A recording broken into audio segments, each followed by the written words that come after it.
Periyar Maniamma Institute of Science and Technology, Tanjavur, AAA with specialization in electric vehicles and energy engineering.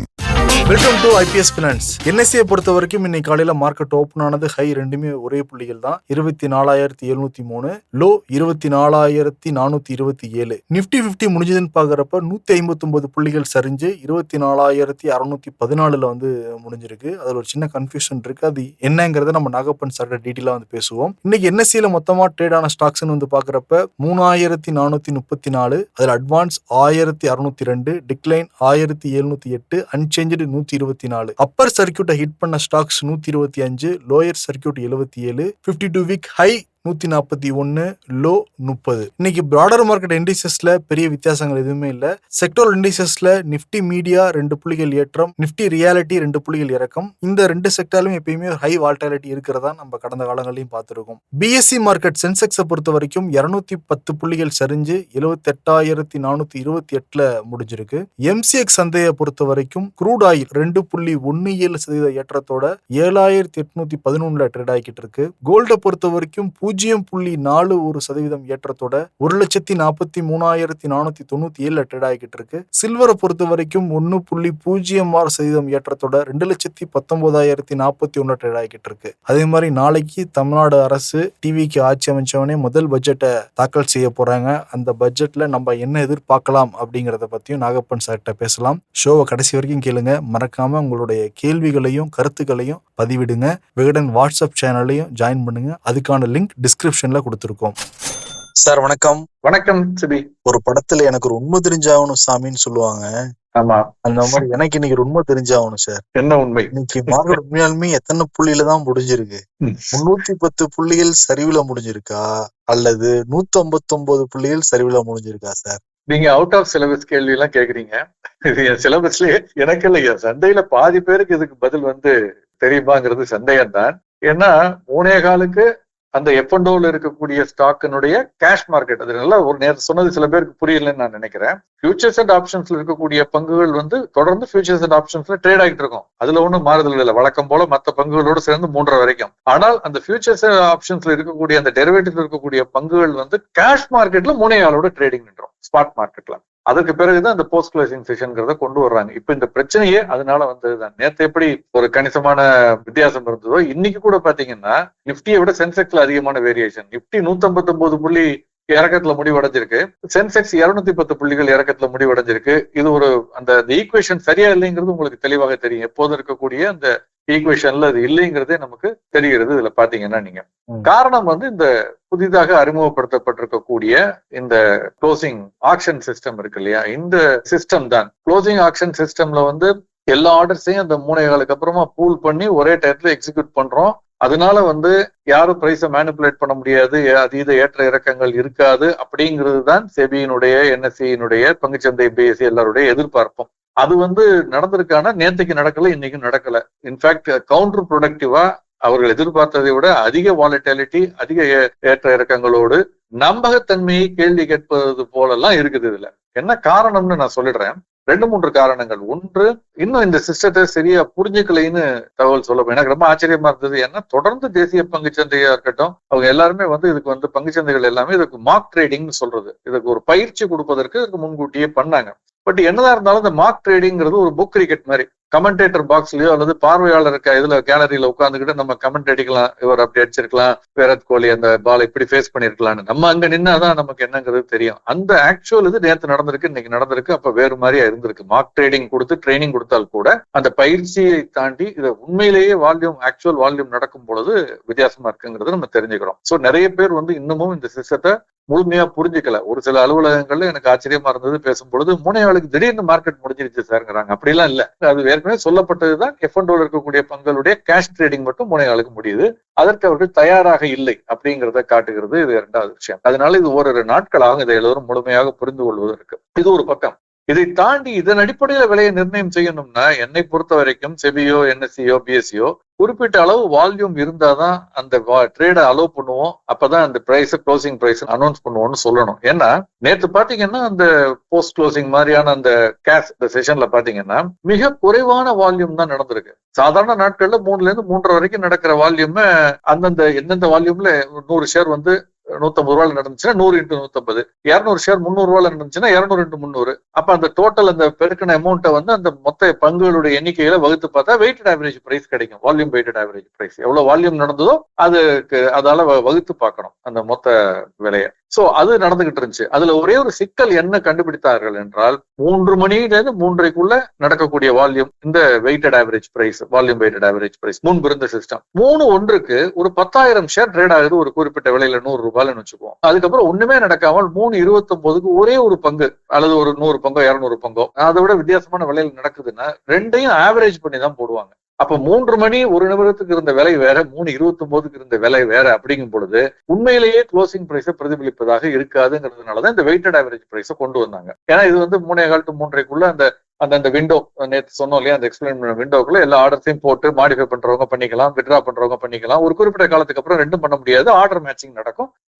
ஆனால் இதுல வால்யூமே இல்லை.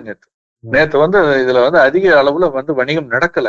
ஒன்று வணிகர்கள் புரிந்து கொள்ளவில்லை, இதுல பங்கு பெறவில்லை. அந்த மாதிரி நிகழும் பொழுது அந்த விலையை வந்து ஒரு க்ளோசிங் பிரைஸா அனௌன்ஸ் பண்றதுங்கிறது தவறாக இருக்கும் நான் நினைக்கிறேன். அதனால ஒண்ணு லிக்விடிட்டி ட்ரிவனா இருக்கணும். குறிப்பிட்ட அளவு வால்யூம் இருந்தாதான் அதை நாங்க அனௌன்ஸ் பண்ணுவோம், இல்லைன்னா ட்ரேடிங் அலோவ் பண்ண மாட்டோம்னு சொல்ல முடியுமாங்கிறது எனக்கு தெரியல. அதுல நிறைய சிக்கல்கள் இருக்கு. இப்ப இது ஏன் கொண்டு வந்தாங்கன்னா சொல்லப்படுது பெரும்பாலான வெளிநாட்டு முதலீட்டாளர்கள் மியூச்சுவல் ஃபண்ட்ஸ் இந்த பாசிவ் ஃபண்டை ட்ராக் பண்ணும் பொழுது அந்த க்ளோசிங் பிரைஸ்ங்கிறது பிளேஸ் இம்பார்ட்டன்ட் ரோல். இந்த எக்ஸ்சேஞ்ச் ட்ரேடட் ஃபண்ட்ஸ் அந்த குறியீட்டில் உள்ள பங்குகளை அப்படியே ட்ராக் பண்ணக்கூடிய அந்த மியூச்சுவல் ஃபண்ட்ஸுக்கு வந்து அந்த க்ளோசிங் பிரைஸ்ங்கிறது ஒரு மிராக்கிளா இருக்கும். க்ளோசிங் பிரைஸ் ஒண்ணு வரும், ஆனா இவங்க அதை வேற மாதிரி இருக்கு, இவங்களுடைய ட்ராக்கிங் எரர்னு சொல்லுவோம், அது வரும். அதை தவிர்ப்பதற்கும் அவங்க கேட்டாக சொல்றாங்க. ஆனால் தரகர்கள் தரப்புல உள்ளூர் தரப்புல எல்லாம் இதுக்கு வந்து ஒரு மாறுபட்ட கருத்து இருந்ததாகவும் சொல்லப்படுகிறது. எது எப்படி இருந்தாலும் இந்த வாரம் முழுவதும் இதை கொஞ்சம் கான்ஷியஸோட முதலீட்டாளர்கள் அணுக வேண்டும். கடைசி நிமிடம் வரை காத்திருக்காமல் அதற்கு முன்பு அந்த ட்ரேடிங் அவங்களுடைய இதை முடிச்சுக்கிறது நல்லது. NSE SEBI அவங்க அடுத்த மீட்டிங் 10ஆம் தேதி கால் ஃபார் பண்ணி நேற்று கூட பேசணும். அது அவங்க ஒரு வாரம் கழித்து இதனுடைய எஃபிஷியன்சி எப்படி இருக்கு, இதனுடைய எஃபிகசி எப்படி இருக்குங்கிறத பரிசீலனை செய்து இதில் உள்ள குறைபாடுகளை களைந்து உண்மையிலேயே சந்தையில் என்ன நடந்ததோ அதை பிரதிபலிக்கக்கூடிய அளவு இதை வந்து இன்னும் கூட ஃபைன் டியூன் பண்ண வேண்டிய ஒரு தேவை இருக்குங்கிறத மட்டும் நம்ம கட்டாயம் புரிந்து கொள்ள முடிகிறது. இல்லைன்னா இப்படித்தான் 3.25 வரைக்கும் 310 புள்ளி 320 புள்ளி வந்து இறக்கத்துல இருக்கு. அதுக்கப்புறம் சந்தை முடிவடைந்தது, போஸ்ட் க்ளோசிங் செஷன் அந்த கேஷ்ங்கிறது நடக்குது, அதுல 189 புள்ளிகள் தான் இறக்கம்னு காட்டுது. அப்ப 189 புள்ளிகள் இறக்கமா 314 315 புள்ளிகள் இறக்கமாங்கிற குழப்பம் வராமல் இல்லை. இதற்கு காரணம் அந்த குறியீட்டில் அதிக வெயிட்டேஜ் உள்ள பங்குகள் குறைவான எண்ணிக்கையில் இருந்தால் கூட அதிக விலை மாற்றத்துல வணிகம் நடக்குது. அப்ப அதிக விலை மாற்றத்துல இறக்கத்திலேயோ ஏற்றத்திலேயோ நடக்கும் பொழுது குறைவான பங்குகள் தான் வணிகம் நடக்குது. அதை போய் நம்ம எப்படி க்ளோசிங் பிரைஸ் எடுத்துக்க முடியும்? இந்த கேள்விதான் பங்குச்சந்தை அமைப்புகள் வந்து இதை அட்ரஸ் பண்ணணும்னு நான் நினைக்கிறேன். இன்னொரு பக்கம் சார், இப்பதான் வந்து SBI ஃபண்ட்ஸோட IPO வந்தது. இன்னைக்கு காலாண்டு முடிவில் வந்திருக்கு, ஓரளவுக்கு பரவாயில்ல. ஆனா IPO விலையோட ₹574 இருந்தது IPOட விலை. அதை விட இன்னைக்கு இறக்கமா தான் முடிவடைஞ்சிருக்கு ₹569. இப்ப இது போன்ற சமயங்கள் ஒரு முதலீட்டாளர் எப்படி சார் இதை கையாளணும்? உங்களுக்கு தெரியும், தனிப்பட்ட பங்குகளை பத்தி பேச மாட்டோம். ஒரு உதாரணத்துக்கு இதை எடுத்துக்குவோம். ரெவென்யூ 15% அதிகரிச்சிருக்கதா சொல்லியிருக்காங்க. ஆப்ரேட்டிங் ப்ராஃபிட் ஏறி இருக்கு 17%. நீங்க சொன்ன மாதிரி வந்து பெர்ஃபார்மன்ஸ் எடுத்துக்கிட்டு பார்த்தோம்னா quarter on quarter, year on year எல்லா பேராமீட்டர்ஸ்லயுமே எல்லா மெட்ரிக்ஸ்லயுமே பெட்டர் தான். ஒரே ஒரு விஷயம், ஒரு சில மெட்ரிக்ஸ் வந்து இயர் ஆன் இயர் இருந்த வளர்ச்சி குவார்டர் ஆன் குவார்டர் பார்க்கும் பொழுது இல்லை.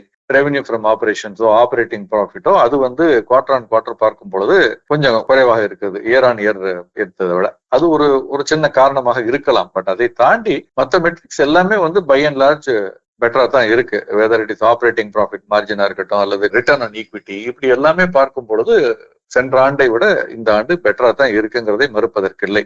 ஆனால் இதனுடைய வேல்யூவேஷன் மெட்ரிக்ஸ்ல வந்து அது வந்து சம்வேர் இன் பிட்வீன் இருந்ததுனால சந்தை தன்னைத்தானே சரி செய்து கொள்கிறது அப்படின்னு கூட பார்க்கலாம். பட் இந்த காலாண்டு முடிவுகள்ங்கிறது வந்து தற்காலிகமான ஒரு அன்றாட ஏற்ற இறக்கத்தோட ஒரு இதுங்கிறதுக்கு தெளிவா இன்னொரு விஷயம், ஒரு உதாரணம் சொல்றேன். இன்னைக்கு 3 முன்னணி நிறுவனங்கள், நல்ல நிறுவனங்கள், அந்த பங்குகளை வாங்கணும் விற்கிறதுக்கான ரெக்கமெண்டேஷன் இல்லை, ஆனால் அந்த நிறுவனங்கள் வந்து செயல்பாடுகள் நீண்ட கால அடிப்படையில ஓரளவு ஸ்திரமா இருந்துட்டு வந்திருக்க பார்த்திருக்கோம். அந்த நிறுவனங்களுடைய முடிவுகள் எப்படி இருந்தது, பங்கினுடைய விலையில் எப்படி பிரதிபலித்ததுங்கிற பார்த்தாலே உங்களுக்கு புரிஞ்சிடும். உதாரணமாக இன்னைக்கு மேரிகோ இண்டஸ்ட்ரி, கேஸ்ட்ரால், பிடிலைட் இந்த 3 நிறுவனங்களும் ஓரளவு நல்ல நிறுவனங்கள் என்பதை மறுப்பதற்கில்லை. இது பெரும்பாலானவர்கள் ஒப்புக்கொள்வார்கள். இந்த நிறுவனங்களுடைய செயல்பாடுகள், காலாண்டு முடிவுகள் எல்லாமே சிறப்பாக இருக்கிறது.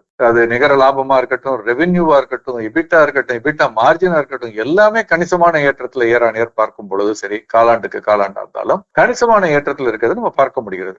ஆனால் கேஸ்ட்ரால் பங்கினுடைய விலை மற்றும் ஒரு சிறிய ஏற்றத்துல முடிவடைந்தது. மேரிகோ அண்ட் பிடிலைட் இன்னைக்கு இறக்கத்துல முடிவடைந்தது பங்கினுடைய விலை. இதை எப்படி எடுத்துக்குவீங்க? நான் எப்படி பாக்குறேன்னா ஓரிரு வாரங்களுக்கு முன்பு மேரிகோ மற்றும் பிடிலைட் பங்குடைய விலை இருந்ததை விட நேற்றைய முன்தினம்லாம் ஏற்றத்துல இருந்தது. சென்ற வாரம் துவக்கத்துல இருந்ததை விட சென்ற வார கடைசியிலும் இந்த வார துவக்கத்திலும் இந்த பங்கினுடைய விலை ஏற்கனவே ஒரு ரேலி இருந்தது. சோ இப்ப அந்த ரிசல்ட் அந்த ரேலிக்கு தக்க இல்லைங்கிறதுனால அது ஒரு கரெக்ஷன் அட்ஜஸ்ட் பண்ணிக்குது, பிரைஸ் அட்ஜஸ்ட்மெண்ட். அப்படித்தான் இருக்கிறதுக்கான வாய்ப்புகள் அதிகம் நான் நினைக்கிறேன். இதை விட அதிகமா இருக்கும்னு நினைச்சு வாங்கினவங்க அந்த அளவுக்கு இல்ல, பாசிட்டிவ் தான். அதனால கொஞ்சம் ஒரு பார்ட்டை வித்துக்கலாம்னு இருக்கலாம், ப்ராஃபிட் புக்கிங் இருக்கலாம். சோ இதெல்லாம் காரணமாக இருக்கலாம். அதனால இந்த ஷார்ட் டேர்ம் காரணங்களை அலசி ஆராய்ந்து கொண்டு நேரத்தை வீணாக்குவதை வரை நல்ல பங்குகள் நல்ல ரிசல்ட் கன்சிஸ்டண்டா இருந்து நல்ல நிர்வாகமா இருந்தால் பொதுவாக விலை இறங்கும் போது அது எந்த லெவல்ல என்டர் பண்ணணுங்கிறது ஒரு நல்ல முதலீட்டு ஆலோசகருடைய ஆலோசனையை பெற்று செயல்பட வேண்டும். பட் பை அண்ட் லார்ஜ் அது ஒரு முதலீட்டாளர்களுக்கு சாதகமான ஒரு சூழலை, அவர்கள் முதலீடு செய்வதற்கான ஒரு சூழலை ஏற்படுத்தி கொடுப்பதாகத்தான் நான் பாக்குறேன் நீண்ட கால முதலீட்டாளர்களை பொறுத்தவரை. அதே மாதிரி எல்ஐசி ஆஃபர் ஃபார் சேல் அறிவிச்சிருக்காங்க. ஆமா, இத முதலீட்டாளர்கள் பயன்படுத்தலாமா இல்ல வெயிட் பண்ணலாமா, எப்படி சார்? எகைன் இது ரெக்கமெண்டேஷன் மாதிரி ஆயிடும். ஆனால் இன்னைக்கு இந்த பங்கினுடைய விலை 37 ரூபாய் இறங்கி இருக்கு. 391 ரூபாய்க்கு அருகாமையில் முடிவடைஞ்சிருக்கு. இன்னைக்கு மட்டும் 8% மேல, கிட்டத்தட்ட 9% இந்த பங்கினுடைய விலைங்கிறது இறங்கி இருக்கு.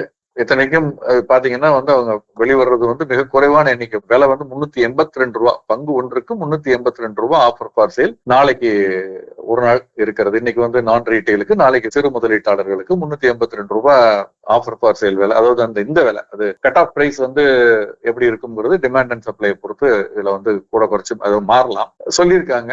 இது ஓரளவு பாத்தீங்கன்னா இப்ப சந்தையில் நடக்கிற விலையை விட, நேற்று இருந்த விலையை விட பார்த்தா 11% டிஸ்கவுண்ட், 10%க்கு மேல டிஸ்கவுண்ட். பட் இன்னைக்கு அதுல ஒரு 8% காலி ஆயிடுச்சு. இன்னொரு 3-4% இருக்குன்னு வச்சுக்கலாம்னு வச்சுக்கேன். டிஸ்கவுண்ட் இருக்கு. அது நாளைக்கு இருக்குமா இல்லையாங்கிறது நமக்கு தெரியல, பார்க்கணும். ஆனால் இது ஒரு சிறிய அளவுல தான் அவங்க இன்னும் பெரிய மேஜர் சேல்னு சொல்ல முடியாது. அதனால இது நம்ம முதலீட்டாளர்களை பொறுத்தவரை ஷார்ட் டேர்ம் வியூ பார்க்காம லாங் டேர்ம் வியூ பாக்குறவங்க ஒரு முதலீட்டாளர்களுடைய ஆலோசனையை பெற்று கால் எடுக்கிறது பெட்டர். ஏன்னா இதே நிறுவனத்தினுடைய முந்தைய வெளியீடு எப்படி இருந்தது, என்னை போன்றவர் எப்படி எதிர்பார்த்தோம், அதற்கு நேர்மாறாக எப்படி அமைந்ததுங்கிறதெல்லாம் பார்த்திருக்கேன். ஏன்னா என்னுடைய தனிப்பட்ட முறையில் என்னுடைய பாலிசி, என்னுடைய கொள்கை என்னன்னா, ஆயுட்காப்பீட்டு நிறுவனம் என்பது முதலீட்டாளர்கள் பார்வையில் இல்லாமல் காப்பீடு எடுத்திருப்பவர்களுடைய பார்வையில் இருந்து அது நடத்தப்பட வேண்டும், பார்க்கப்பட வேண்டும். அது ஒரு சேவை நிறுவனம், அது ஒரு முழுக்க லாபத்துக்கு இயங்கக்கூடிய நிறுவனம் அப்படின்னு நம்ம பார்க்க முடியாது. லாபத்துலதான் இயங்கணும், அப்பதான் அது அவங்க அந்த கமிட்மெண்ட் எல்லாம் மீட் அவுட் பண்ண முடியும். பட் முழுக்க லாபத்தின் அடிப்படையில் மட்டும் இயங்கக்கூடிய ஒரு நிறுவனமாக இருக்கக்கூடாது. காப்பீடுங்கிறதே வாழ்க்கையில் எல்லாத்தையும் இழந்துட்டு கடைசியா பார்க்கக்கூடிய ஒரு விஷயம். அதைத்தான் நம்பி இருக்கும். அப்ப அது நினைக்கக்கூடிய ஆளு. அதோட இல்ல, அந்த காப்பீட்டு நிறுவனம் இந்திய அரசாங்கம் பிரிடாமினன்டா ஓன் பண்ணக்கூடிய ஒரு நிறுவனமாக இருக்க வேண்டும். இந்திய அரசாங்கம், மாநில அரசுகள், மத்திய அரசு இவர்கள் எல்லாம் இணைந்து பிரிடாமினன்டா ஓன் பண்ணணும். 51% மேல இருக்கணும். இன்னும் சொல்ல போனா 75% இருந்து இப்ப அப்படித்தான் இருக்கு. ஆனால் மெல்ல டிஸ்கஸ் பண்ணிட்டே வர்றாங்க. இது எங்க போய் நிக்குங்கிறது தெரியல. அப்படி பண்ணும் பொழுது கூட என்னை பொறுத்த வரைக்கும் இந்தியர்கள் மட்டும்தான் இந்த பங்குக்கு விண்ணப்பிக்கலாம். குறைந்த விலை கிடைச்சா கிடைச்சிட்டு போகட்டுமே, இருக்கட்டுமே. அது பொதுமக்களுடைய, இந்தியர்களுடைய வரி பணத்திலிருந்து வாங்க துவக்கப்பட்ட நிறுவனம் தான் அது. அது வெளிநாட்டு முதலீட்டாளர்கள் நல்ல விலை கொடுக்குறாங்கிறதுக்காக நம்ம விலை பண்ண வேண்டியதில்லை. இந்திய முதலீட்டாளர்கள் மட்டும்தான் அதுல முதலீடு செய்ய முடியும், அவர்கள் மட்டும்தான் வைத்துக் கொள்ள முடியும் என்ற கண்டிஷன் இருந்தா கூட எனக்கு ரொம்ப மகிழ்ச்சியாக இருந்திருக்கும். அதெல்லாம் இல்ல. இன்னைக்கு தேதிக்கு குறைந்தபட்சம் ஒரு திருப்தி என்னன்னா பிரிடாமினன்ட் ஹோல்டிங், மெஜாரிட்டி ஹோல்டிங் மத்திய அரசாங்கத்திடம் அல்லது மாநில அரசாங்கங்கள் சேர்ந்து இணைந்து அதை வைத்திருந்தார்கள் என்றால் அதுவே மகிழ்ச்சிங்கிற லெவல்ல தான் இன்னைக்கு நிலவரம் இருக்கு. முதலீட்டை பற்றி அவர்கள் ஒரு முதலீட்டு ஆலோசகருடைய ஆலோசனையை பெற்று முதலீடு செய்யலாமா இல்லையா என்று முடிவு செய்வது நல்லதுன்னு நான் நினைக்கிறேன். திருப்பியும் அந்த ஈரான் யூஎஸ் டென்ஷன் இருக்கு.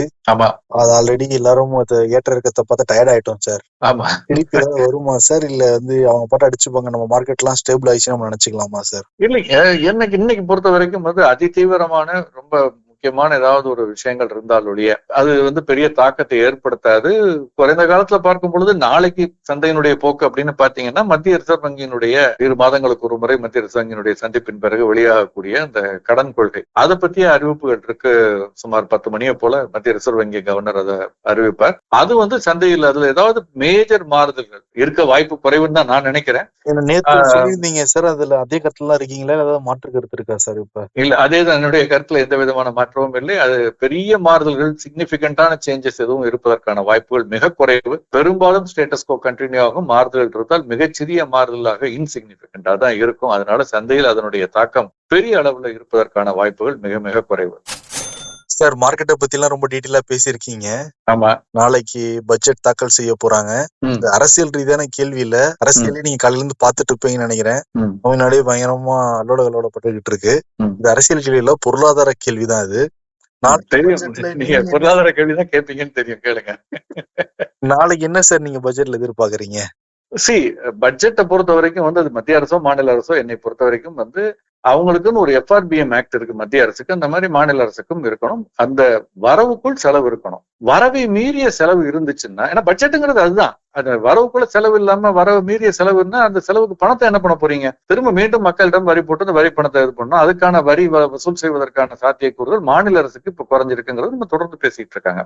அப்படி இருக்கும் பொழுது வரவுக்குள் செலவு இருக்கணுங்கிறது ரொம்ப முக்கியமா இருக்கு. அதை மீறி ஒருவேளை செலவு இருக்கும் என்றால் அந்த செலவுங்கிறது எதிர்காலத்துல வரக்கூடிய காலகட்டத்துல ஒரு ஆதாயத்தை ஈட்டி தரக்கூடிய ஒரு செலவாக இருக்க வேண்டும். அதற்கான பற்றாக்குறையா இருந்தா நியாயம். அதாவது ஒரு கல்வி இன்ஃப்ராஸ்ட்ரக்சர் உட்கட்டமைப்பு உருவாக்குவதற்கு, அல்லது சுகாதாரம், ஹாஸ்பிட்டல், இந்த மாதிரியான ஒரு இன்ஃப்ராஸ்ட்ரக்சர் உருவாக்குவதற்கு, சாலை வசதிகளை மேம்படுத்துவதற்கு, அதன் மூலமாக விரைவு போக்குவரத்து, பெட்ரோல் கன்சம்ஷன் குறையும், மிச்சமாகும். இப்படி பல விஷயங்கள் இருக்கு. அந்த மாதிரியான ஒரு அடிப்படை உட்கட்டுமானத்தை உருவாக்குவதற்காக பற்றாக்குறை வருது, அதற்கு கடன் வாங்குறோம்னா அது தப்பு இல்லை. வீடு கட்ட கடன் வாங்குற மாதிரி, அன்றாட செலவுகளுக்கு கடன் வாங்குறோம்ங்கிறது நம்ம வீட்டுல கல்யாணம் பண்றதுக்கு கடன் வாங்குற மாதிரி, அல்லது அது கூட சரியான உதாரணமா இருக்காது. நம்ம அன்றாட சாப்பாட்டுக்கு கடன் வாங்குற மாதிரி, அது சரியான ஒரு அணுகுமுறையா இருக்காது. அதற்கு சேர்ப்ப ஏர்ன் பண்ணணும். அதற்கு ஏற்ப நம்முடைய ஏர்னிங் கெப்பாசிட்டியை இம்ப்ரூவ் பண்ணிக்கணும். அதே சமயத்துல செலவை கட்டுப்படுத்தணும். சோ வரவுக்குள் செலவு இருக்கக்கூடிய பட்ஜெட்டா இருக்கணும். அதை மீறி செலவு இருந்தால் அது உட்கட்டுமானத்தை உருவாக்கி பிற்காலத்துல லாபம்னா பணமா சொல்லல,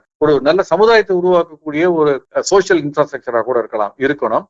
அதை விட ரொம்ப முக்கியம், இன்னைக்கு பற்றாக்குறை இருக்கலாம், அடுத்த ஆண்டு இருக்கலாம். ஒரு டைம் லைனை காமிக்கணும். அடுத்த 5 ஆண்டுகளில், அடுத்த 10 ஆண்டுகளில் இந்த பற்றாக்குறையை நாங்கள் பூஜ்ஜியமாக்குவோம் அப்படின்னு இருக்கணும். இது 3 ரொம்ப முக்கியம். மக்கள் நல திட்டங்களை பொறுத்த வரைக்கும் தமிழ்நாட்டுல தொடர்ந்து பல அரசுகள் மாறினாலுமே அதுல எந்த குறையும் இருப்பதா எனக்கு தெரியல. தொடர்ந்து அவர்கள் அடுத்தடுத்து போட்டி போட்டுக்கொண்டு மக்கள் நல திட்டங்களை செயல்படுத்தி கொண்டு வருகிறார்கள். செயல்படுத்துவதில் அங்கங்க குறைபாடுகள் இருக்கலாம். ஆனால் பொதுவான ஒரு மக்கள் நலம் சார்ந்த திட்டங்கள்ங்கிறதுல கடந்த பல ஆண்டுகளாக மாறுதல் இல்லை. இப்போதும் அது தொடரும் தான் நான் நம்புறேன். சார், நாளைக்கு பாப்போம் சார் பட்ஜெட் எப்படி வரப்போகுது அப்படின்னு. பார்க்கலாம். நாளைக்கு கேள்வி கேட்காதீங்க. அதான் சார் சொல்ல வந்தேன், பட்ஜெட் பார்த்துட்டு உங்க கருத்துக்களை சொல்லுங்க அப்படின்னு. நன்றி sir. Thank you sir. Periyar Maniamma Institute of Science and Technology, Tanjavur, AAA with specialization in electric vehicles and energy engineering.